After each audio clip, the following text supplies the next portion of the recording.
Kabilang ang Batangas Province na nagdeklara ng state of calamity dahil sa habagat at bagyong Karina. Sa bayan ng Agoncillo, magkakaanak ang nasawi dahil po sa pagguho ng lupa. Detalye tayo niyan sa ulat on the spot ni Paul Hernandez ng GMA Regional TV. Paul?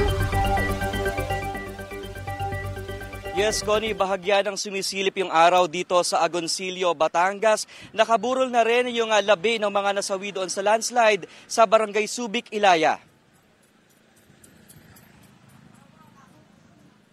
Magkatabi sa kabaong ang 28 anyos na inang nasawi sa landslide sa Subic, Ilaya, Agoncillo, Batangas at nasa sinapupunan niya noong 7 buwang sanggol.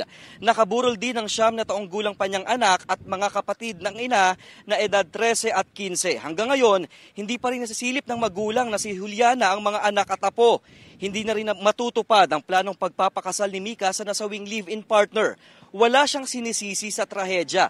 Nasa trabaho raw siya noon pero nag-abiso na rin siya sa kinakasamang umalis na sa lugar. Sinagot na ng pamahalaang lokal ng Agoncillo, Batangas ang gasto sa burol ng mga nasawi, pati ang pagkain. Samantala, panaka-naka pa rin ang ulan dito sa bayan ng Agoncillo. Ang pamahalaang palalawigan ng Batangas nagdeklara na ng state of calamity. Daan para mabilis na mamobilize ang emergency assistance sa mga lubos na apektado ng kalamidad. Walang ibinigay na petsa kung hanggang kailan epektibo ang state of calamity. Connie, until further notice yung ibinigay na abiso sa atin ng PDRRMO Batangas patungkol dyan sa state of calamity. Maglalabas naman daw sila ng abiso kung kailan lifted na itong state of calamity.